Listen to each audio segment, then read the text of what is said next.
Rob Warlow from Business Loan Services, and welcome to this special episode of the Business Finance Bulletin. Now, if you watch the bulletins, you know occasionally I do have guest contributors, people I've met who I think have ideas and tips that are really useful to share with you. Well, as we close 2015, as I'm recording this, and this is a special episode, I thought I'd bring you some highlights and tips from those interviews that those contributors had to share with us during 2015. So we've got tips on growing your profit, growing your business generally, how to pitch your finance idea, crowdfunding, and also managing VAT as well. So let's start off then with some tips from Dr. Paul Thomas on growing your business.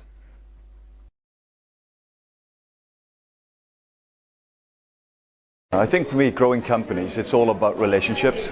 I think the key is building up a really strong network of trusted people that can advise. I think the second thing for me would be about cash, making sure that the business has cash flow and is actually supportive of it. Because a lot of people, again, think that money coming in equals good business, but it's not. It's that amount that you have in terms of reserves. And I suppose the third for, again, is trust, is actually getting a group of trusted advisors, a bit like yourself, Rob, in terms of supporting the organisation, and to me that's key support factors. How do businesses go around finding where those advisors are, though? Oh, I think that for me it's word of mouth. There's a lot of people out there that want to sell you things, and really all they want to do is to take your money and take some of your ideas, perhaps. So it really is about getting somebody you trust. One of the things I'm always asked is, what's the easiest way to increase your profits? And most people focus on the sales, and they say they look to try and increase their sales, or they're trying to increase the number of times people buy from them, and that's great. But the easiest way is to get your price right. And I'm amazed by the number of people who don't understand the relationship between price, margin and discount. So they give away discounts, and what we find with people who decide on using you on price, they also leave you on price. It is really dangerous. So my key message that I give about the easiest way to increase profits is to get your price right in the first place. So if you want to get your price right, you've got to actually do something. So why should they not use you on price? They've got to use you on value. Now, how do they decide on value? Well, if they're going to decide on value, they've got to give you something. You've got to give them something that is, in their minds, different to what the competition do. So you've got to be, what I challenge people to be, is magnificent and dazzling. Be mad, not sad. Satisfactory and dull. So many businesses are satisfactory and dull, and so they focus on doing the ordinary, and they're boring. And the routine is just so routine, there's nothing different about them. So if you want people to talk about you, you've got to give them something positive to talk about. So if you do that, they'll use you, not on price, but because you're different and you represent value to them.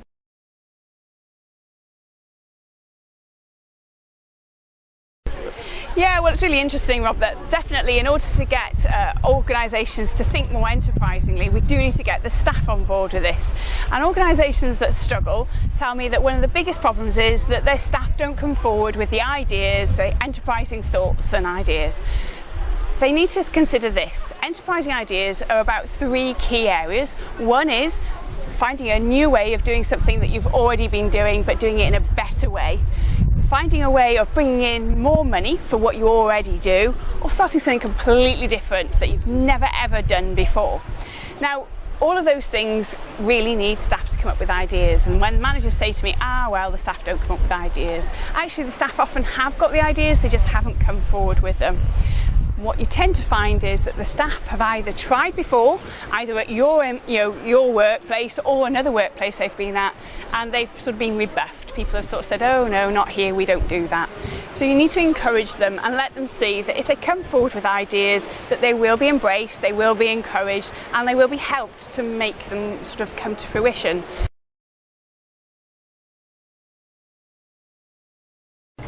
Rob, for my money, it doesn't matter if you're selling a company and looking to raise money, or if you're looking to sell widgets and products and services. It's the same thing that comes into the mind of a buyer. And I think people need to think about what's in the mind of the buyer when it comes to the financing and the funding side of things. I've been through that myself, as you know, as an SME, in terms of getting one business floating on the stock market, another business that we actually took to private equity and then exited and sold the business. So I understand that people are investing in people, and they're also looking for what's in it for them. Now, how does that vary from any other product or service? People don't want to buy your widgets, they don't want to buy your home, they want to buy how it feels and how it fits for them. So anyone looking to raise finance, looking to raise money for their business or to exit a business, needs to consider what's in it for the buyer, put yourself in their shoes fairly and squarely and think, if I was them, would I be investing or would I be buying that business from them?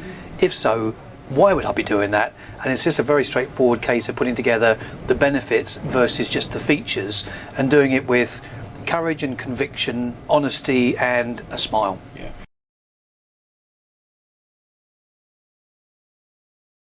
You need to, first of all, understand which crowdfunding platform you're going to go for. There are different options in crowdfunding, so you need to do some research into what crowdfunding is. So for example, something called Kickstarter does not give away equity in your business, but Kickstarter doesn't let you finance your business. You have to finance a discrete project. So if you've got something that's a real discrete project, then Kickstarter would be the right thing. There are other crowdfunding platforms that allow you to give away an equity share in your business. For example, Crowdcube in the UK is a fantastic one that does equity investment. But you have to make sure that you do the research, because you want to make sure it's the right sort of crowdfunding platform for you. So number one is do your research like any other business. Number two is think about the investor being the small man in the street. This is not like when you pitch to a bank, it's not like when you pitch to a venture capitalist. What happens with crowdfunding is, as the name implies, it's lots and lots and lots of small investors. Often they'll be investing between £250 and £2,000 of their own personal investment pot. The thing you have to do there is make sure they understand why you are a good investment.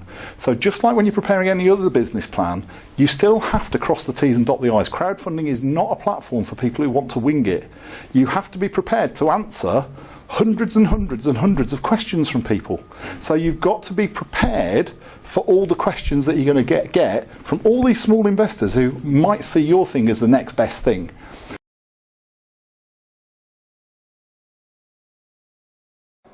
If I was talking to newly registered businesses who then are charging VAT on their supplies, the really important thing is never confuse the fact that that VAT is your money. It is tax that is owed to the revenue. And yes, like it or not, you are an unpaid tax collector. But the worst thing you can do in a business where cash is king is to spend that VAT in the business and then get to the end of the VAT month or the VAT quarter and find you haven't got the funds to pay it. So don't confuse VAT cash with your own money.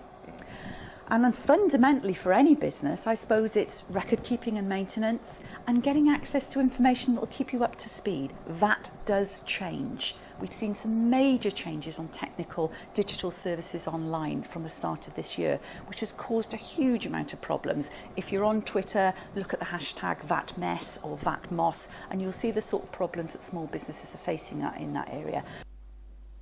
Well, there we are. I hope you enjoyed those clips, and of course that you've taken lots of actionable points away to make sure that you change and turbo boost your business for 2016. So thanks very much for being with me during the year. I will be back at the beginning of 2016 with normal service being resumed as regards more tips, ideas and strategies on raising finance and dealing with banks. So see you in 2016. Thanks very much. Have a great, successful and profitable start to the forthcoming new year. Bye-bye now.